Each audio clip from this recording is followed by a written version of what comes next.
Friends, નાળિયેર રીતે આપણે આજુબાજુ જોઈએ છીએ અને કેટલાના ઘરે નાળિયેરી હોય જ છે. એક શોપીસ માટે પણ અત્યારે તો વાવતા હોય છે. પરંતુ નાળિયેરના પાન જ્યારે સુકાઈને ખરી પડે છે ત્યારે તે કચરો ગણાય છે. પરંતુ તેમાંથી સાવરણી બનાવી એ કચરામાંથી કંચન કહેવાય છે. તો આજે ભારતીય પરંપરાનું આ ઉત્તમ ઉદાહરણ છે તો એ દર્શાવે છે.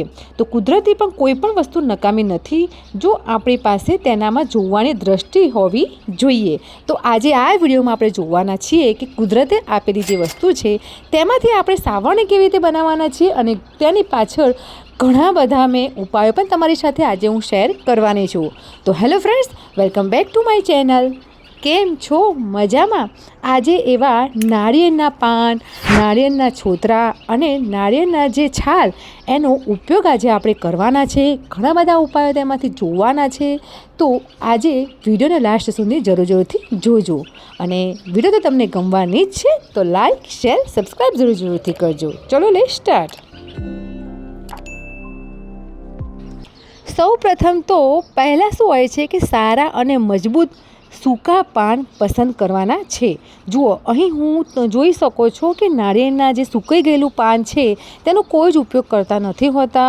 ફેંકી દેતા હોઈએ છીએ અથવા તો સળગાવી દેતા હોઈએ છીએ. તો આવા જે લાંબા લાંબા પાન હોય તેને આપણે પહેલાં તો જોવાના છે અને પાનની વચ્ચેની જે રહેલી સળી છે તેનો જ આપણે ઉપયોગ કરવાનો છે.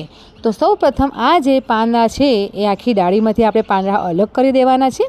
તો અહીં તમારે કોઈ ચક્કુ હોય અથવા તો દાતરડું હોય અથવા તો કોઈ ધારદાર કોઈ એવું કંઈ વસ્તુ હોય કે જેનાથી આ પાંદડા અલગ થઈ શકે. તો અહીં સુકાઈ ગયેલા પાંદડા છે તો ઇઝીથી પણ નીકળી જશે. તો ઇઝીથી આવી રીતે જો હું કાઢી લઉં છું અને જે રીતે આમાં શું હોય છે કે અલગ પડી જતા હોય પાનની જેમ એવી રીતે સુકાયેલા પાંદડા અલગ પડી જશે. હવે આ જે પાંદડા છે તે લીલા સૂકા બંને હોય છે. તો આમાં સૂકો ભાગ છે ઇઝીથી નીકળી જશે, ફટાફટ સાફ પણ થઈ જશે. તો અહીં જો મેં એક પાંદડું હાથમાં લીધું છે અને તેને આપણે શું હોય છે કોઈ ધારદાર સાધન એટલે કે તમારી પાસે ચક્કુ હોય તો વધારે સારું રહેશે અને ઇઝીથી જો આવી રીતે ચપ્પુની મદદથી હું ફટાફટ જે પાંદડાનો પતલો ભાગ છે એને અલગ કરી નાખું છું. જે વચ્ચે જે છે એ સળી છે એટલે કે અત્યારે આપણે જે બજારમાં આપણે સાવરણા વાપરીએ છીએ કે જે આપણે શું હોય છે કે ઘરમાં બાથરૂમ ધોતા હોઈએ છીએ, ઓટલા ધોતા હોઈએ છીએ, બહાર ચોકડી પણ ધોતા હોઈએ છીએ. આ બધા સાવરણા શું હોય છે જે બજારમાંથી આવે છે અહીંથી જ આવે છે એટલે કે આ રીતે બનાવતા હોય છે. પરંતુ ખરેખર ફ્રેન્ડ્સ, જ્યારથી મેં આ સાવરણો મેં બનાવ્યો છે ને ત્યારથી વધારે હું બજારમાંથી હું લાવતી જ નથી અને બજારના સાવરણા અને આ જે બનાવેલો સાવરણો બહુ જ ડિફરન્ટ પડે છે અને બહુ જ લોંગ ટાઈમ સુધી ચાલે છે. આ ખરેખર અત્યારે મારી ફેમિલીમાં મારા સાસુ અમે બધા આ જ ભલે અલગ અલગ ઘરમાં રહીએ છીએ પરંતુ આ જ સાવરણા અમે બનાવીને વાપરીએ છીએ કેમ કે લોંગ ટાઈમ સુધી આ કમ્પ્લીટલી રહે છે. અને આ ઇઝીથી સળિયો નીકળી જાય છે. એવું કંઈ નથી કે મહેનતવાળું કામ છે. કારણ કે સુકાયેલું પાંદડું હોય ને તો એ જલ્દીથી શું હોય છે કે ફટાફટ તેની આજુબાજુનો ભાગ છે નીકળી જશે. એટલે આ મોસ્ટલી પાંદડા જ છે અને પાંદડાની જે વચ્ચેનો જે શું હોય છે કે સાઠીનો જે ભાગ છે એ આપણે જોઈએ છે. તો આવી રીતે હું ફટાફટ કાઢી લઉં છું અને કલાકમાં તો 2 થી 3 સાવરણા બની જાય છે. તો ઇઝીથી બાળકો પણ સહેલાથી કરી શકશે કેમ કે આમાં કંઈ કોઈને નુકસાન કે ભાગી જવાનો ડર રહેતો નથી. જેટલા લાંબા પાંદડા હશે એટલા જ લાંબા સાવરણા બનશે. પરંતુ આ સાવરણાની મજબૂતાઈ ખૂબ જ સારી હોય છે અને હું તમને શું હોય છે સાવરણો પણ કઈ રીતે બનાવવાનું છે તે પણ હું તમને બતાવીશ. ફ્રેન્ડ્સ, આગળ વધતા પહેલાં હું તમને જણાવી લઉં કે ચેનલ પર તમે ફર્સ્ટ ટાઈમ આવ્યા હોય તો please subscribe to my channel અને મારી વિડીયોને લાઇક, શેર અને ફેમિલી ફ્રેન્ડને જરૂરથી શેર કરજો. આવી અવનવી વિડીયો હું તમારી સાથે શેર કરું છું. હમણાં જ મેં તમારી સાથે એ વિડીયો શેર કરી છે કે જેમાં આપણે કપડાં ઇઝીથી કેવી રીતે વોશિંગ મશીનમાં ધોવા કે જે પાવડર અને લિક્વિડની જરૂર પણ નહીં પડે અને સાથે સાથે કપડાંને ડ્રાય ક્લીન કેવી રીતે કરવા તેની પણ વિડીયો મેં તમારી સાથે શેર કરી છે. તમે ન જોઈ હોય તો ચેકઆઉટ જરૂરથી કરજો. જુઓ, અહીં તમે જોઈ શકો છો કે ઘણી બધી સળીઓ મેં ભેગી કરી લીધી છે. તો હવે આપણે સાવેણો બનાવીશું. સાવેણો કેવી રીતે બનાવવાનો છે તે હું તમને આગળ જણાવું. સૌ પ્રથમ તો અહીં સળીઓ બધી સરખી રીતે આપણે ભેગી કરી દેવાની છે, એક સરખી રીતે બંધનમાં રહે તે રીતે. તો અહીં હું એક મોટો સાવેણો બનાવવાની છું અને એક નાનો સાવેણો બનાવવાની છું, કે આપણે જરૂરિયાત પ્રમાણે સાવેણા બનાવતા હોઈએ છીએ, આપણે ખરીદતા હોઈએ છીએ. તો અહીં જુઓ, સૌ પ્રથમ તો જુઓ, બધા બજારમાં જે સાવેણા મળે છે તેને આ રીતે બાંધતા હોય છે. આવી રીતે ક્રોસમાં તમારે થોડી સળીઓ આવી રીતે ઝીગઝેગમાં ગોઠવવાની છે. દોરી અથવા તો કોઈ તાર હોય, સેન્ટિંગનો તાર હોય, તેને આ રીતે બાંધી દેવાનું છે અને સાવેણો આવી રીતે ઊભો કરીને સરસ વ્યવસ્થિત રીતે તેને સળીઓ ગોઠવી દેવાની છે અને પછી ફરીથી તેને આવી રીતે પકડીને બાંધી દેવાનું છે. તો આ રીતે તમે સાવેણો બાંધશો તો મજબૂતાઈથી રહેશે, સારી રીતે લોંગ ટાઈમ સુધી જળવાઈ રહેશે. ઘરમાં પણ જો તમારા સાવેણા આ રીતે ફેલાઈ જતા હોય સળીઓ, તો તેને આ રીતે તમે બાંધી શકો.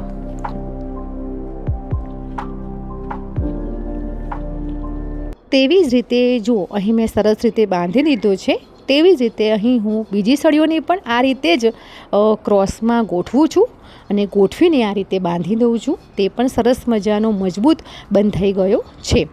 તો આ સાવેણાને હું થોડો નાનો બનાવવા, એટલે કે બહાર આપણે શું હોય છે કે ચોકમાં વાળવું હોય કે અથવા તો બહાર કે ઓટલો ધોવો હોય, તો તે માટે નાના સાવેણા વ્યવસ્થિત સાફ કરે છે. તો આ રીતે હું શું હોય છે કે કાતર હોય કે તમારે કોઈ ધારદાર વસ્તુ હોય તેનાથી આની કિનારી કટ કરીને મેં નાનો સાવેણો બનાવી દીધો છે.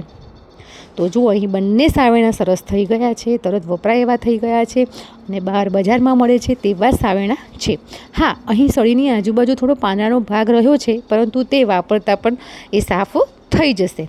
હવે આ સાવેણાને થોડા મજબૂત રહે, લોંગ ટાઈમ સુધી રહે તે માટે અહીં મેં 2 પ્લાસ્ટિકની બોટલ મેં કટ કરી લીધી છે. જુઓ, આ રીતે બંને પ્લાસ્ટિકની ઘરમાં કોઈ વેસ્ટ બોટલ હોય તો તમારે થોડી જેમ બને એમ મોટી સાઇઝની રહે તે રીતે તમારે કટ કરવાની છે. કટ કર્યા બાદ તમારે આ રીતે સાવેણાને જે પાછળનો જે ભાગ છે, જે આપણે હાથથી પકડીને સાવેણો સાફ કરીએ છીએ, સાવેણાનો ઉપયોગ કરીએ છીએ, તે આ રીતે અંદર પરોવી દેવાનું છે. આ રીતે પ્લાસ્ટિકની બોટલની અંદર આપણે જવા દીધો આ ભાગ. પછી ગેસ ઓન કરવાનો છે અને આ સાવેણાને ગોળ ફેરવતા જવાનું છે, જેથી કરીને આ પ્લાસ્ટિકની જે બોટલ છે એ સાવેણાને એનો જે શેપ છે એ શેપ લઈ લેશે, ચોંટી જશે અને થોડો મજબૂતાઈમાં આવી જશે.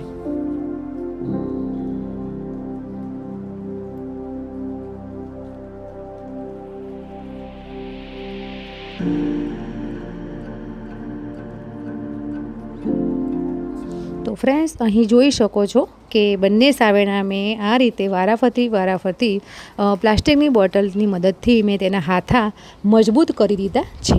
ઘરમાં તમે જે સાવેણો વાપરતા હોય તે પણ જો આ રીતે તેની સળીઓ છૂટી પડી ગઈ હોય તો તેને આ રીતે પ્લાસ્ટિકની બોટલની મદદથી તેને સ્ટ્રોંગ કરી શકો છો. લોંગ ટાઈમ સુધી તમે વાપરી શકો તેવો થઈ જશે.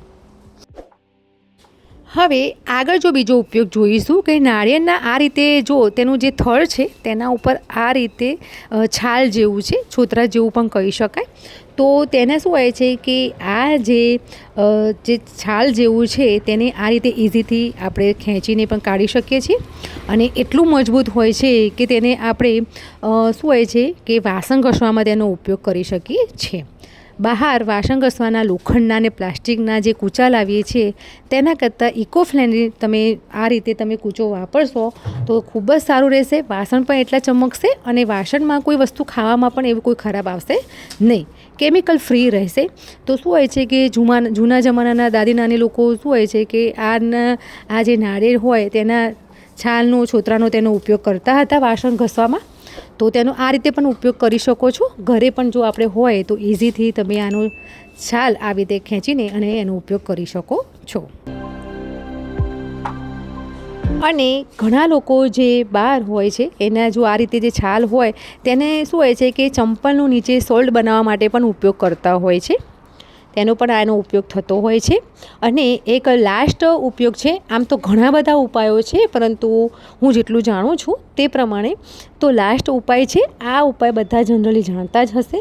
જ્યારે આપણે નાળિયેર છોલતા હોઈએ છીએ તે તેના જે છોતરા હોય છે તે ફેંકી દેવાના નથી, અને વધારેમાં વધારે અત્યારે ઉનાળાની સિઝનમાં વધારે કામ આવવાના છે. હવે તમે વિચારશો કે એ વેસ્ટ છોતરા શું કામમાં આવશે, પરંતુ ઘરમાં આપણે ફૂલ છોડ હોય કે કોઈ ઝાડ હોય કે જેને આપણે કોઈ આવી રીતે શું હોય છે ગાર્ડનિંગ કરવાનો કોઈ શોખ હોય, અથવા તો તમે આવી રીતે ફૂલ છોડ કોઈ વાવેલા હોય, અત્યારે ઉનાળાની સિઝનમાં ખૂબ જ પાણીની જરૂર પડતી હોય છે. તો તમે જ્યારે પણ કોઈ ફૂલ છોડ હોય, ક્યારો હોય કે કુંડું હોય, તેની ઉપર તમારે આ રીતે શું હોય છે કે તેના છોતરા આવી રીતે ફેલાવી દેવાના છે. હવે આ નાળિયેરના છોતરા છે ને એ ભેજ વધારે પડતું લોંગ ટાઈમ સુધી શું હોય છે કે જાળવી શકે છે.